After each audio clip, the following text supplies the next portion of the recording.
Welcome to EPG Pathshala program. Myself Meenal Katarnikar, Associate Professor from the Department of Philosophy, University of Mumbai. In this session we are going to discuss Indian and modern logic. This write-up is prepared by Professor Amita Chatterjee, Emeritus Professor from Jadavpur University. This session is a comparative study of Indian and modern logical theories.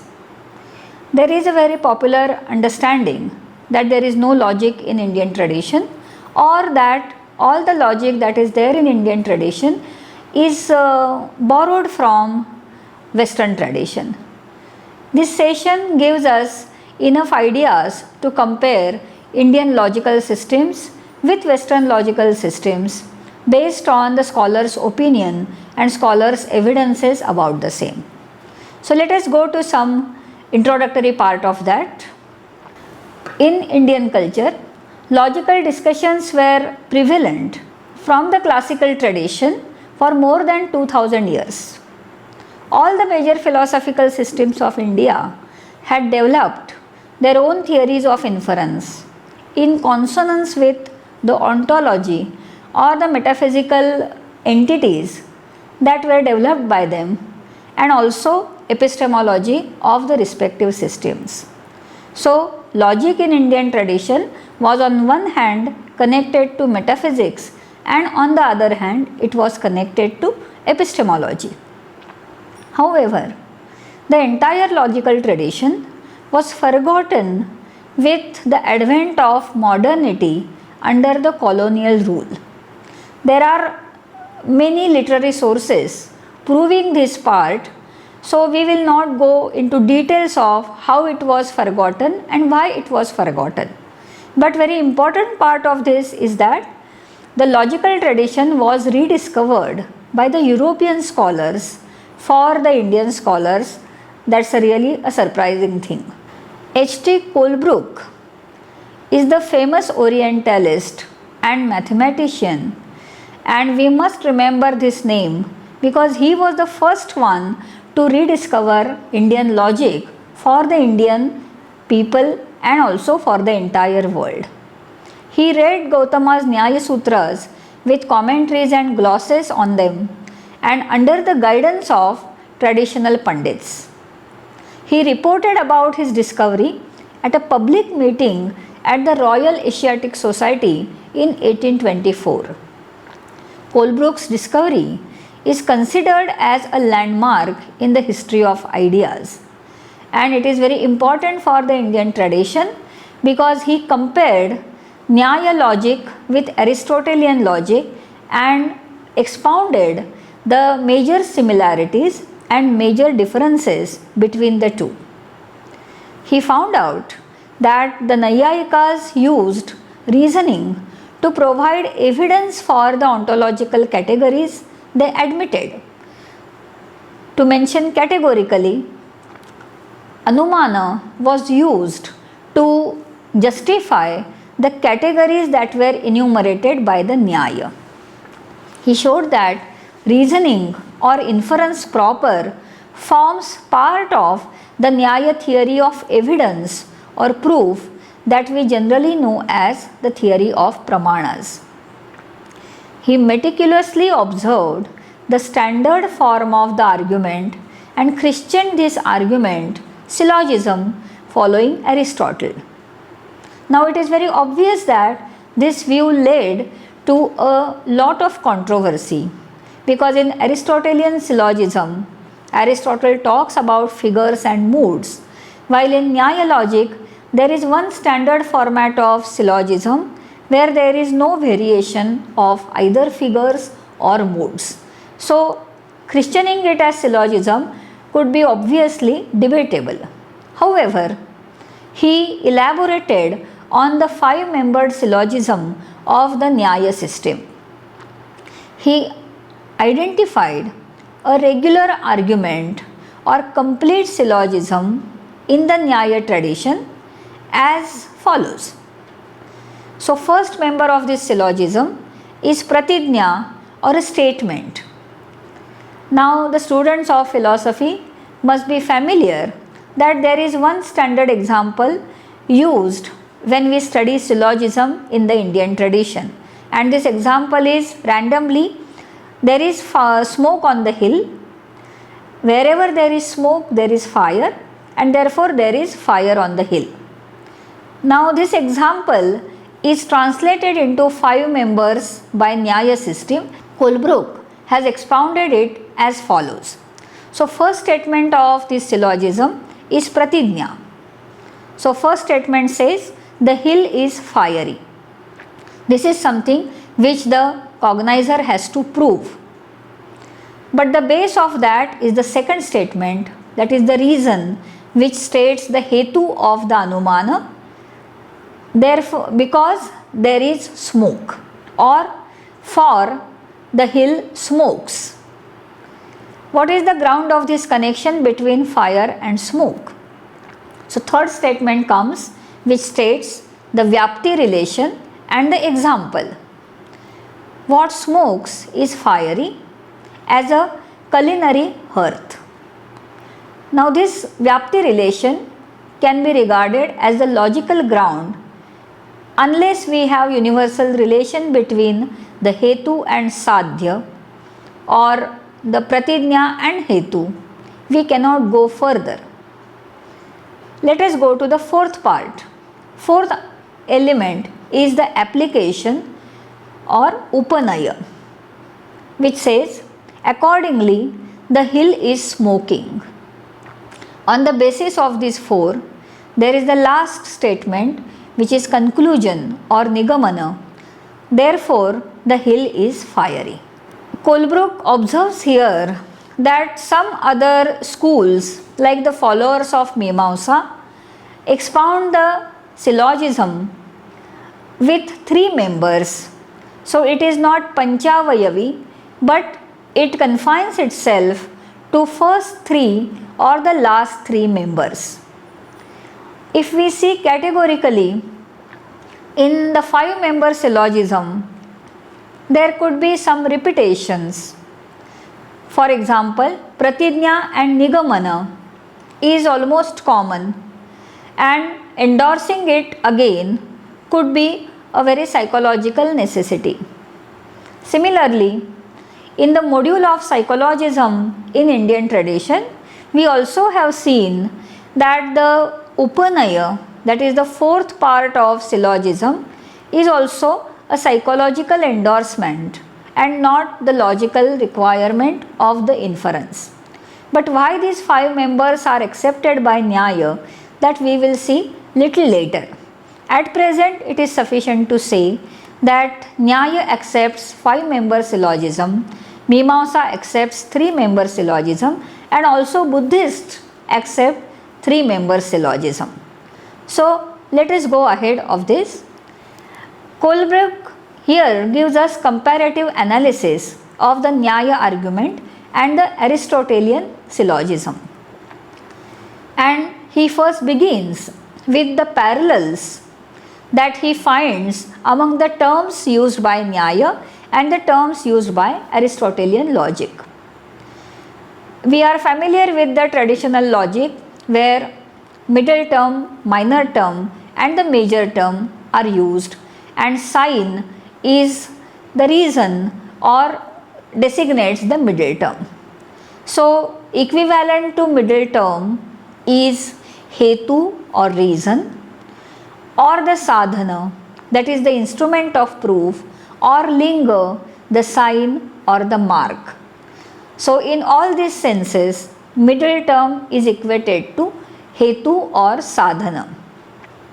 Major term is sadhya, that means that which is to be proved or which is to be established. It is very interesting to see here that sometimes the major term is used for the minor or sadhya is used for the minor. How it happens, we will see little later. Third equivalency is between the minor term and paksha. Paksha means the locus where the sadhya is to be proved and hetu is to be perceived.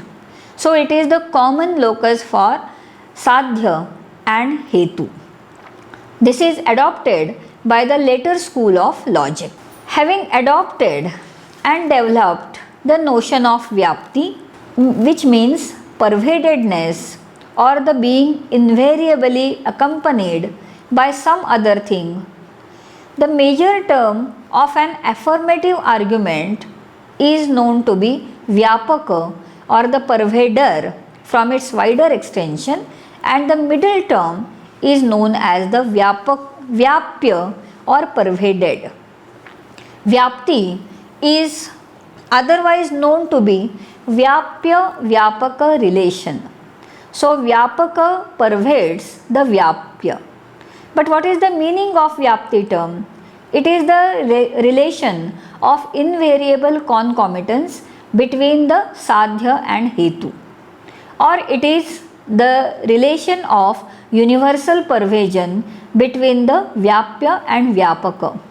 This is a very closely connected term to the universal premise in Aristotelian syllogism. So there is a very important parallel that is found out by Colebrooke. Nyaya syllogism uses the terms which are found very similar in Aristotelian syllogism, but there is also similarity between Nyaya syllogism and Mill's logic in some major aspect, and this similarity is found in the context of the vyapti relation or the statement of vyapti. When we talk about invariable concomitance, it is to be established in both the positive and negative instances. Just to quote the example, vyapti relation would be expressed as wherever there is smoke, there is fire, and opposite, wherever there is no fire, there is no smoke. So first of this, where the relation is expressed positively, it is known as anvaya, and the second type, where the relation is expressed negatively or the relation is expressed in the context of absence, it is known as vyatireka. This is closely similar to Mill's methods of agreement and difference. This reading of Colebrooke had a far-fetched effect both on the understanding of Indian logic as well as understanding of the Indian, or rather the colonized psyche vis-a-vis the Western or the colonizer's psyche. So we have the debates proceeding mainly on two lines. When we compare the Nyaya syllogism with Aristotelian syllogism, there are two main camps which give their strong opinions about this relation. It is very strange question. If Indians had logic, then from where did they get it? As if Indians could not have any original logic. And the second question is, what is the nature of Indian logic? Or more succinctly, under which framework of Western logic can one accommodate it? Now there are varieties of answers to this. Let us read some examples which give us the responses of the scholars. Majority of the Western scholars say that Indians must have borrowed the logic from the Greeks, because in Greek tradition, that is Aristotle, there is a well established system of syllogism, and somewhere in the historical travelling of the travelers from Greeks to India, maybe the invasion of Alexander on India, the scholars in Indian tradition or the Pandits in Indian tradition must have learned logic from the Greek scholars. But this opinion is highly colored, and scholars also, particularly the scholars from Western tradition, they don't hesitate to hold this colored opinion. There are few scholars who thought during the Indian invasion of Alexander of Macedonia, some Greek scholars who travelled with him must have come into contact with the Brahmin scholars and carried back the seeds of logical thoughts to Greece, which were then developed to its full potential by Aristotle and the Aristotelians. So this is the opposite view, which says that Greeks must have learned logic from Indian scholars. But this is held by very few scholars, and it is not clear whether historically it has any authenticity or not. Max Muller opposed both these conjectures and maintained that it is more logical to think that Greek and Indian logic developed in parallel and independently. Is it so unlikely? Because when we talk about atomism, we have the atomism in Democritus and we have atomism in the Vaisheshika system, where it is very parallel and independently developed of each other. So it is not very unlikely about the independent development of logic. To account for the similarity between Indian and Greek logic, it is sufficient to maintain that in philosophy also there is a certain amount of truth which forms the common heirloom of all mankind and may be discovered by all the nations if they search for it with honesty and perseverance. So what Max Muller is trying to say is that it is the task of patience and perseverance that we better find the parallels, similarities and differences between the Nyaya and the Aristotelian logic. There is no need to assume either that Indian logic was learned from the Greeks or otherwise the Greek logic was learned from the Indians. They can be developed, they could have been developed independently. Guidelines of any scholar pursuing comparative philosophy are very important, because when we conduct a comparative study, it is quite possible that we are fascinated by the similarities which are at the surface level, and in that fascination we may ignore the major differences which are lying at the bottom or at the heart of those comparants. So Max Muller gives us very important guidelines. He asks this question, and it is a very important question. What should we have gained by clothing Kanada in a Grecian garb and made him look almost like Aristotle?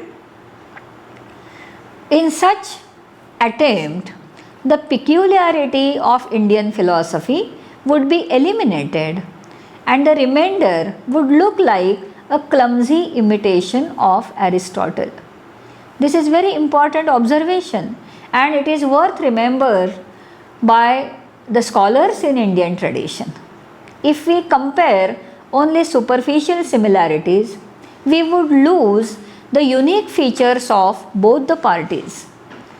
To be very specific in this context, if we try to translate Nyaya syllogism and try to fit it into Aristotelian mode, we would really ignore the major components like Paramersha or the examples mentioned in the Vyapti statement, and we would eliminate them as unnecessary components.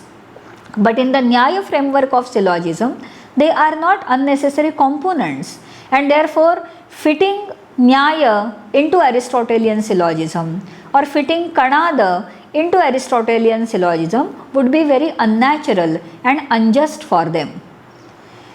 It would be wrong to call the Nyaya logic in our sense of the word. This is again one of the important observations of Max Muller. The Nyaya as well as other systems do have for their highest object the solution of the problem of existence, and only as a means towards accomplishing this object do they devote particular attention to the instruments of knowledge, and as one of them to syllogistic reasoning. So syllogism is a method for justifying the ontological categories, not only for Nyaya but almost for all the Indian systems. On one hand, Anumana is a means of cognition, and on the other hand, Anumana is developed as the method of justification. So when Anumana is said to be a means of cognition, it is always inference for oneself. And when Anumana is developed as a method of proof, it is developed as a Pararthanumana, or to say more correctly, inference for others, which is translated as syllogism by Colebrooke. That is the reason why coining the term syllogism for Nyaya Pararthanumana was objected by many scholars. But this is the convenient term to use, and let us understand that Nyaya syllogism is Nyaya syllogism and not the replica of Aristotelian syllogism. The terms as conclusion or syllogism are inconvenient also because they have with the Westerners an historical coloring and throw a false light on the subject. So Max Müller avoided the terms like syllogism and he interpreted the Nyaya inference as a rule-based deductive inference. Let us go to some modern views on Indian theories of inference. Colebrooke, Vidyabhushan and Sherbatsky thought that the Nyaya and the Buddhist theory of inference are versions of Aristotelian syllogism. Just now we had discussion on that. Max Müller disagreed with them, but he interpreted the Nyaya inference as a rule-based deductive inference. That also we saw just now. Rohr maintained that since Nyaya inference always depends on a Vyapti Vakya, a generalization based on observations, Indian logic is inductive. But B.N. Seal gave a syncretic view and upheld that Hindu inference, quote unquote, Nyaya inference is a combined formal material deductive inductive process. Satish Chandra Chatterjee, D.M. Datta, Dr. Radhakrishnan and M. Hiriyanna endorsed this view. Now there is the interesting debate about the nature of Nyaya inference, and here we will see the attempt somewhat unnaturally to fit the Indian logic or Indian form of inference into either deductive or inductive model, as if there cannot be any other view about the inference as such. That is to say, any inference must fit into either deductive or inductive process.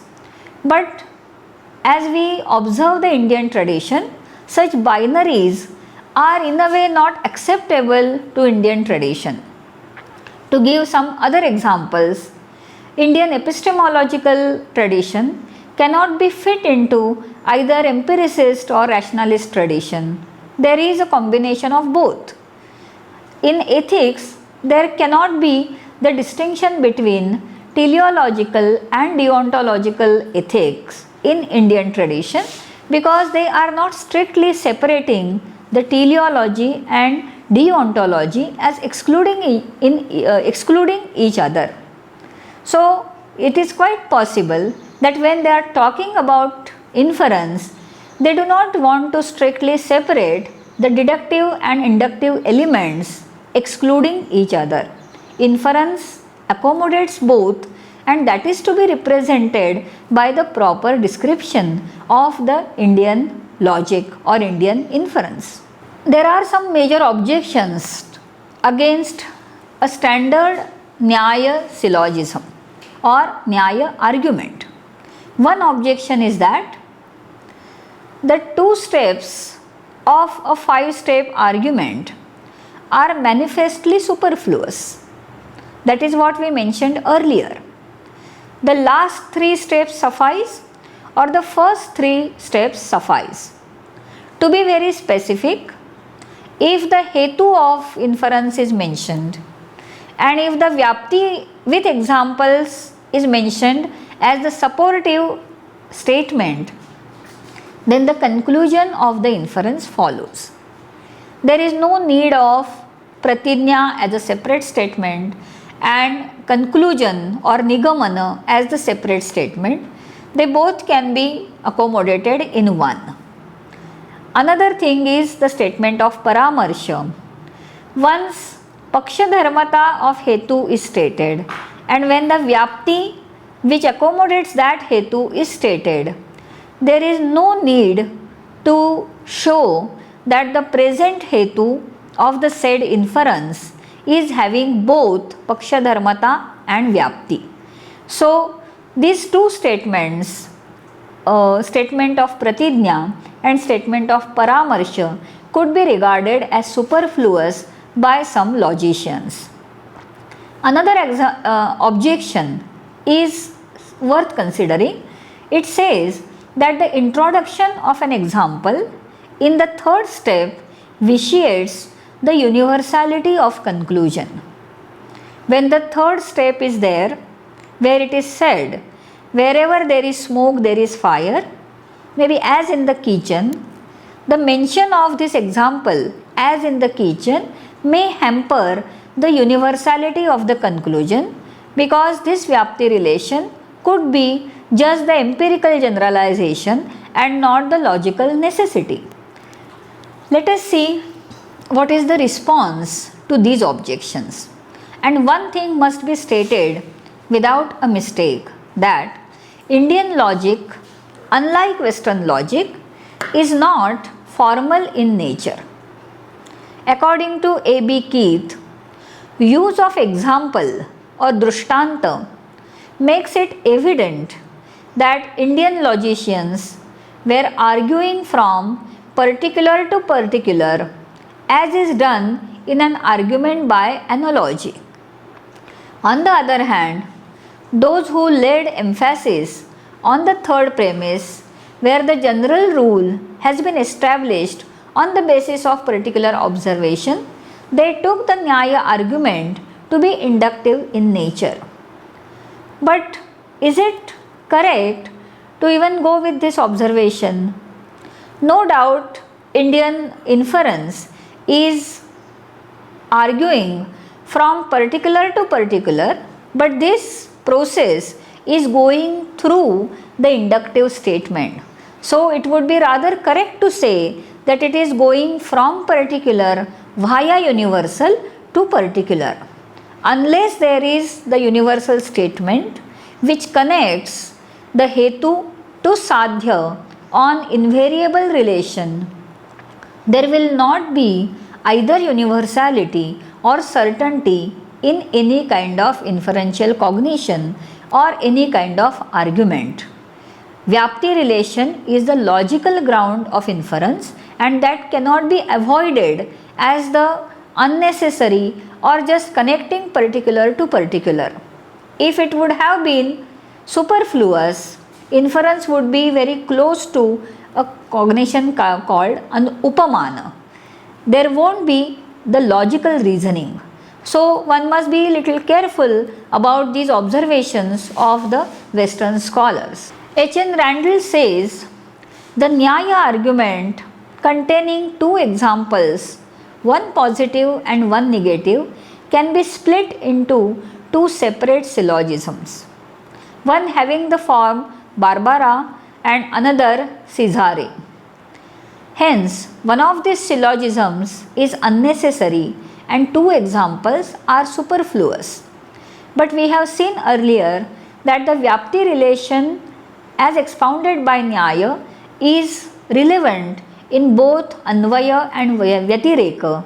It is for the presence or invariable presence of the Sadhya and Hetu, as well as invariable absence of the Sadhya and Hetu, and therefore it is not so strictly unnecessary or superfluous.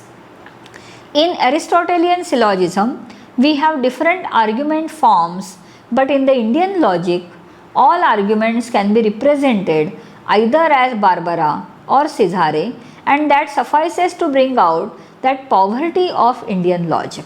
Is it a poverty of Indian logic, or is it a special feature of Indian logic? That will be decided by going to really the nature of Indian logic without comparing that to Aristotelian syllogism. J.R. Ballantyne, who is the Indologist, defends Nyaya argument as follows. According to him, Nyaya argument should not be construed as an impoverished syllogism. The 5 members exposition is not the Hindu syllogism at all, but the Hindu rhetorical exposition. So, as we said earlier, it is not just the form of argument, but it is the method of justification, method of criticizing the other view, and method of justifying one's own view. This view has also been endorsed by B.K. Matilal, the contemporary scholar on Indian epistemology. According to him, Nyaya arguments originated within the Vada tradition, that is the tradition of debating, and then were developed within the Pramana or epistemic tradition. So what he wants to say is that Anumana was first developed for debating, and then it was corroborated as Pramana in the epistemological tradition. Here we are exposed with the role of example in the third premise, because there is a charge that example hampers the universal character of the nature of inference. So Ballantyne says the example helped to convince one's opponent in a debate situation of the truth of the general rule. According to Max Muller, mention of example is necessary because it indicates the nature of the general rule. According to Rohr, an example provides the inductive confirmation of the general premise, and the soundness of the inference depends on the truth of the general premise. This is a very important feature of Indian logic, and it is showing that there is no impoverishment in the Indian logical tradition, but it has its own unique tradition. A syllogism in the Western tradition can be valid without being sound. So there is a difference between validity and soundness of syllogism, and as such there is no rule that they should go hand in hand. But in the Indian tradition, syllogism can be sound only if it is valid, and if it is valid only if it is sound. So validity and soundness often go hand in hand in the Indian tradition. This is because this is a synthesis of the method of argumentation and the method of cognition. One of the features for the method of argumentation is that it must be valid, and one of the features for the method of cognition is that it must be true. In inference, we see the synthesis of validity or formal condition of the inference and the material condition of the inference, and this is the salient feature of Indian logic. Stanislaw Schayer pointed out that Nyaya argument can be framed within the first order of predicate logic. This was the discovery for the first time, and according to him, the Nyaya argument should rather be interpreted within the predicate logic of the first order. He symbolized the 5-step argument as follows. Thesis: there is fire on A, where A stands for the mountain. So the first statement is FA. Second is the reason: there is smoke on A, so it is GA. Third statement is the statement of pervasion. For every locus X, if there is smoke in X, then there is fire in X. So universal quantifier X Gx implies Fx. Application of this Vyapti. This rule also applies for x, which is A. So there is smoke on hill and therefore there is fire on hill. And the conclusion, because the rule applies to all A and the statement GA is true, the statement FA is also true. FA. On the lines of this, Indian syllogism is also symbolized as a proof in a natural deduction system. See this deduction. First statement, thesis FA because GA. This we have to prove. So for this proof, there are two premises. One, GA, that is there is smoke on the hill, and second premise is in all the cases of X, wherever there is smoke, there is fire. On the basis of these two premises, there is deduction. So first statement, GA implies FA. This is by universal quantifier elimination. And from this and the first premise, there is the fourth statement FA by elimination QED. Now there are obviously the responses to Shire's interpretation, and first response will be by D. Ingalls. He accepted Shire's interpretation with some qualifications. According to him, Shire's representation of the third step has somewhat distorted the spirit of the argument.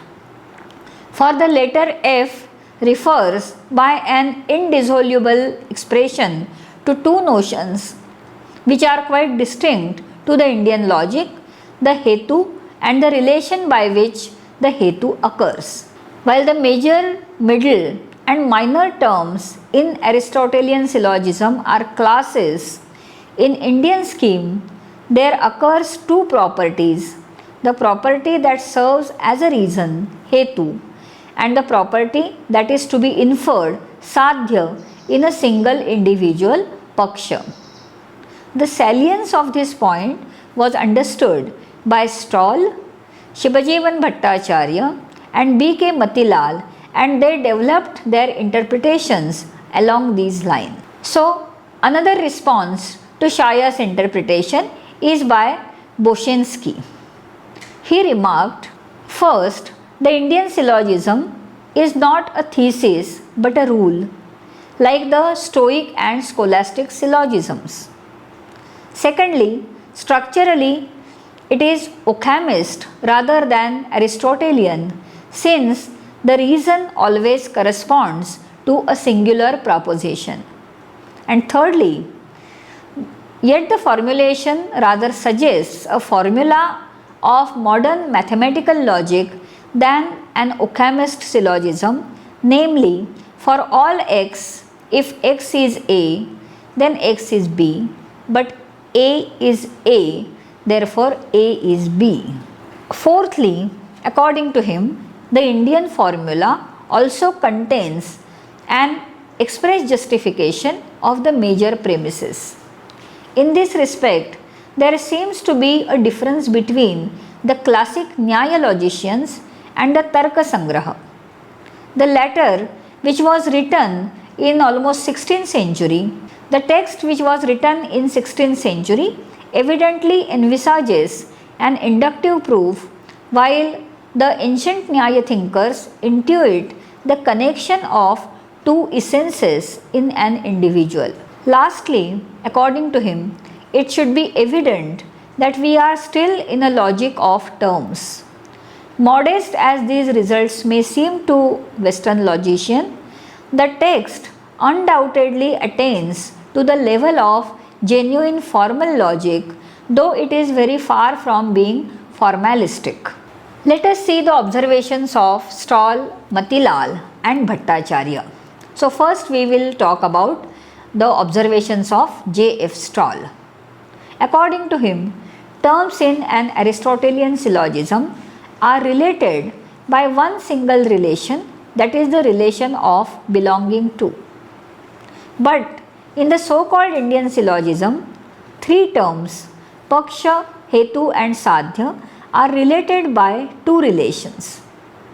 The relation between reason and the thing to be inferred, that is Hetu and Sadhya, is that of pervasion, that is Vyapti relation, while the relation of both these terms with the locus of the argument is that of occurrence, that is Pakshadharmata. Though Shivajivan Bhattacharya and B.K. Matilal agreed more or less with Stoll, they offered refined interpretation of their own. Following the text of the new school of Nyaya, that is Navya Nyaya, Shivajivan Bhattacharya has laid bare the structure of a Nyaya argument vis-a-vis Aristotelian syllogism. Shivajivan Bhattacharya gives exact English rendering of the last three steps of the standard Nyaya argument. So, first statement, the hill is fire possessing because of smoke. Second statement, this is fire because of heat. In both the arguments, identifying the Hetu and the Paksha is simple. Hetu, the term which is suffixed by the fifth case ending in Sanskrit or prefixed by because of in English, is the ground, reason or Hetu of the argument. The locus of the Hetu is Paksha. But identifying the Sadhya is tricky. In statement 1, fire, not the word fire, is the Sadhya, though in the second statement it is a property of being fire or fireness. Neither fire nor the word fireness, but property of being fireness. The analysis continues by applying a thumb rule for identifying the Sadhya. Statement 1 and statement 2 may be fleshed out as follows. Statement 1, whatever is smoke possessing is also fire possessing. The hill is smoke possessing, therefore the hill is fire possessing. Second statement, whatever is heat possessing is fireness possessing. This is heat possessing, therefore this is fireness possessing. According to Navya Nyaya, which Shivajivan Bhattacharya is trying to base his analysis on, quote unquote ness is an abstraction operator and quote unquote possessing is a concretization operator. There is an interesting relation between these two operators. The Navya Nayayikas express this relation by following equation: a possessingness is equal to a ness possessing. Dhumavatva is equal to dhumatva vat. Application of this rule makes the difference between the Nyaya argument and a syllogism palpable. Let us go to the table. On one side we have Navya Nyaya argument and on the other side we have syllogism. So first statement in Navya Nyaya argument, whatever possesses humanity possesses mortality. Second statement, Socrates possesses humanity and therefore Socrates possesses mortality. This is Navya Nyaya expansion. Now let us see syllogism. All men are mortal.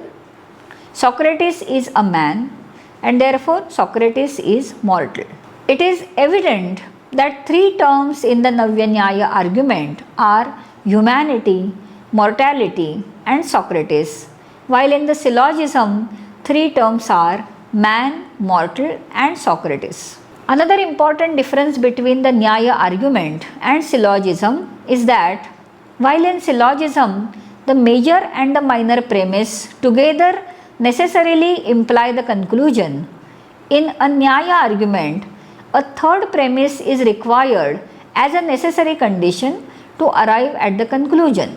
Against the Mimamsakas, the Nayayikas point out that the third premise is not a conjunction of the first and second premise. The necessity of introducing the third premise becomes obvious if we look at the generalized form of the premises.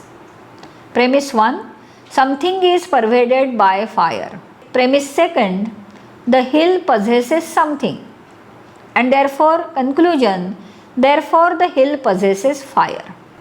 According to Naiyayikas, the third premise is both necessary and sufficient for deriving the conclusion.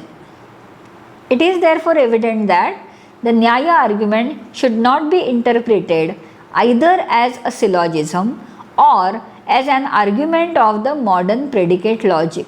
According to B.K. Matilal, no Indian philosophical system, unlike Western logic, takes a purely formal approach to inference or inferential knowledge.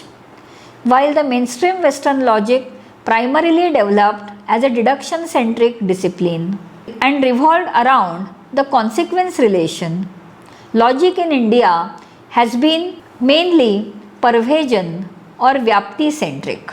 In Indian theories of inference, the relation between premise and conclusion is viewed not as an abstract logical relation but as a psycho-cognitive relation of causal sequence. However, here psychologism never led to subjectivism. All Indian logicians adopted a grammar-based model of logical analysis, while in Western logic, the geometrico-mathematical model is in use. Western formal logic is extensional. Indian logic, it has been said, is basically logic of properties and hence intentional. Keeping these features in mind, modern interpreters of Indian logic are trying to understand the Nyaya, the Buddhist and the Jaina arguments in various different ways going beyond the frame of first order logic. So, we have tried to do the comparative analysis between Nyaya syllogism and Aristotelian syllogism. Yeah, we are aware that the word syllogism is not very appropriate for Nyaya, but still the two forms of inferences have been studied with the help of ancient and modern and contemporary scholars. To know more about it, it is advisable to read the write-up and also refer to the original sources which are mentioned at the end of write-up. Thank you.